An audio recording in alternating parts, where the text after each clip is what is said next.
Kailan ka nag-start mag-record para dun sa album? 2002. Hindi nga.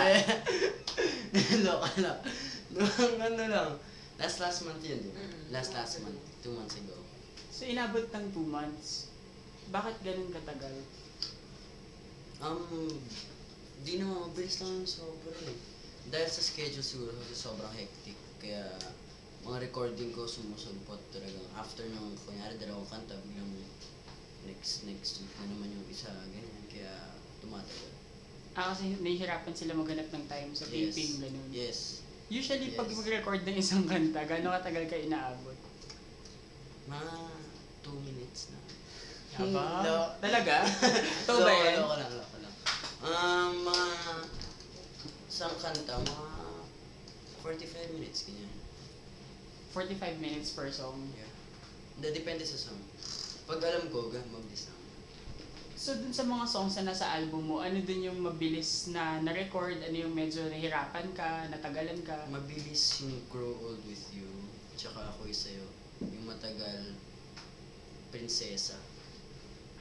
Yung Prinsesa pang favorite ko yun yung matagal. Bakit matagal yung Prinsesa? Kasi ang taas ng kanta, tsaka mahirap yung ano niya, yung buwelo, tsaka yung tono ng kanta. So, kasi ang tono ng Prinsesa, mataas na nababagtas ako. Kaya mahirap. Habang nag-record ka, para ma-master mo yung mga buwelo na gano'n, yung taas-baba, na mahirap, sino tumutulong sa'yo? Wala. Parang Si Kuya Rox. Kuya Rox. Ano? Kuya Rox yun na nasa harap. Pero, wala kasi akong training ng kanta eh. Wala ka talagang training. Pero may band ka, di ba? Parking 5. Yeah. So, pero aside from yung experience mo with your band, wala kang formal voice lessons? Wala. I don't sing talaga before. Ayokong kumakanta. Tapos ngayon lang, gustuhan ko na kumanta. Since nasabi mong hindi ka talaga kumakanta and parang lately ka lang na sa singing, how, parang what changed? Anong nagbago? Ba't mo na-decide pasukan yung pag-record? Kasi siguro, hindi naman pala ganun kapangat yung boses ko. Maibubuga naman kahit papano. Number 1 na yung album mo ngayon sa Astro Plus. Ay, saan? How does that feel? Sobrang masaya dahil syempre hindi naman ako singer. Hindi ko naman pinangarap maging singer din. Tapos biglang yung album ko number 1. Parang wow. Siguro yun lang yung secret, huwag ka mangarap. Loko lang. So, hindi siya makapaniwala na number 1. Hindi, seryoso. Parang yung joke time. Yung sabi niya number 1 na siya. Number 1. Biglang pinakita sa akin yung sheet kanina.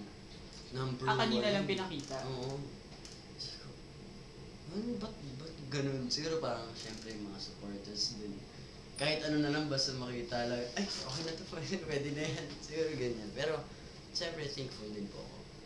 Bakit parang ganyan yung view mo sa sarili mo na parang ang dating halos hindi ka confident na magna-number 1 yung album? I don't expect lang siguro. Kasi di yung hirap mag-expect ng kaya naman to eh. Di lang siguro. Ano lang, kung ano mangyari, di yun. Kaya ako sa kahit ano mangyari. Yung mga kanta sa album mo, lahat sila, diba, remake? Yeah. Sa future ba, pwedeng i-expect ng mga tao na maglabas ka ng original na kanta? Yung Oo bago naman. talaga? Oo naman. Nagsusulat ka ba? Pwede din ako magsulat ng kanta. Pwede. So, nakasulat ka na before? Oo. Pero tinapon ko na din. Bakit naman?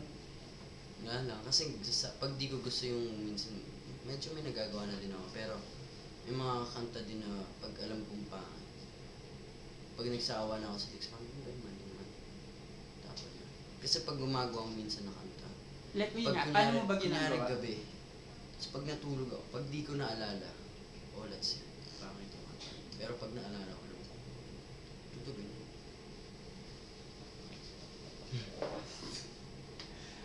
Ngayon naman, kailangan nagbigay ka sa akin ng 5 things lang para mabilis. 5 things that you like about Catherine. Pwedeng physical qualities, pwedeng... Teka sa tayo galing album. Siyempre, di ba? Kasi... Una, sa akin, tapos napunta. Ang layo ng hakbang mga segue, di ba? Ganyan talaga. Okay. Catherine. Siguro kasi simple lang. Simple lang. Number 1. Number 2. Tsaka, ano tawag sa maliliit na babae? Petit. Petit, yan, ganyan. Gusto ko ng maliit na babae. Tsaka, cute yung smile ka. 3. Tsaka mabait siya. 4. Hindi, ako lang. Ano? Wala, wala, wala. Ano yun? Well, kasi, Sabi ko sa'yo mamaya. Kasi Hindi, kasi, tsaka ano, kumbaga, hindi niya pinapakita sa akin na all at saka sa kanya. Very well. So, ibig sabihin may hope. Oo. Mutual. Yeah, sana. Okay. Maraming salamat. Si Ate Luz kinikilig.